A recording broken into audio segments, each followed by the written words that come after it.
નમસ્કાર ખેડૂત મિત્રો, હું ધવલ દલસાણીયા આપણી યુટ્યુબ ચેનલ કૃષિ ગીતામાં આપ સૌનું હાર્દિક સ્વાગત કરું છું.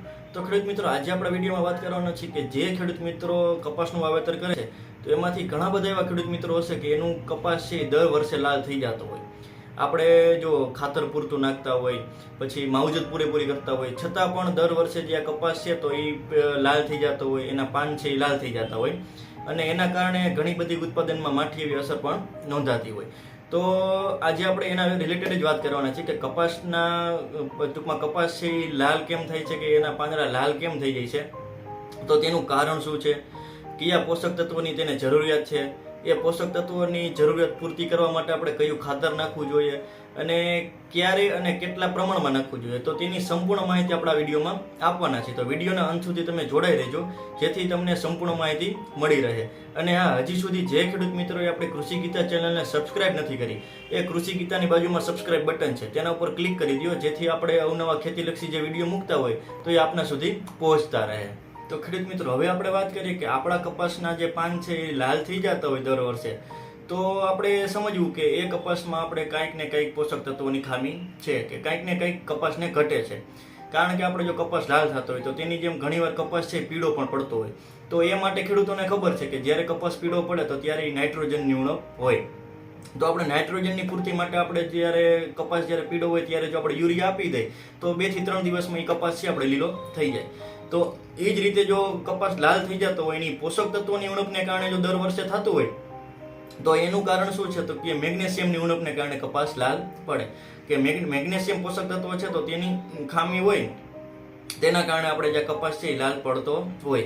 તો તેની પૂર્તિ માટે આપણે શું કરવું, તો કે તેની પૂર્તિ માટે આપણે છે એ માર્કેટમાં ઘણા બધા ખાતર મળતા હોય, તો એમાં આપણે જે મેગ્નેશિયમ સલ્ફેટ કરીને ખાતર આવે તો એ માર્કેટમાં ઘણી બધી કંપની બનાવતી હોય.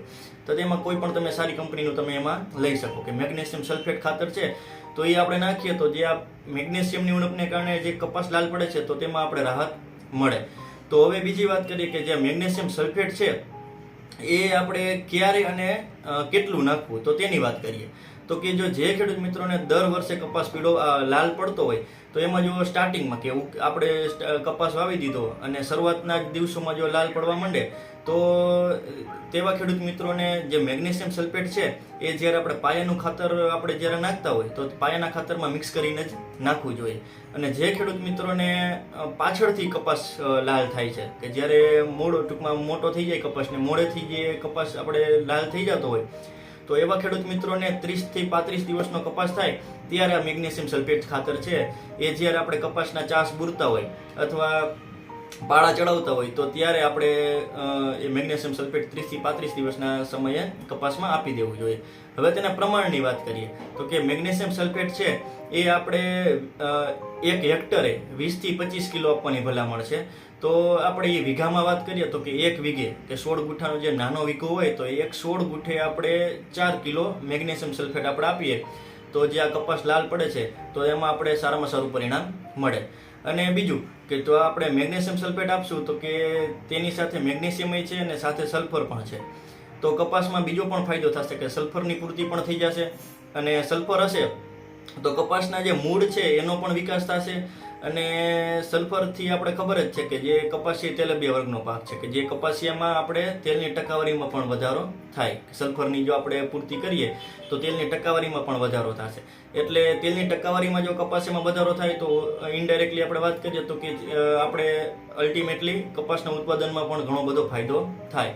એટલે જે ખેડૂત મિત્રોને દર વર્ષે કપાસ લાલ પડી જવાની સમસ્યા થાય તો તેના માટે આપણે જે મેગ્નેશિયમ સલ્ફેટ ખાતર કીધું એ આપણે આપી શકીએ.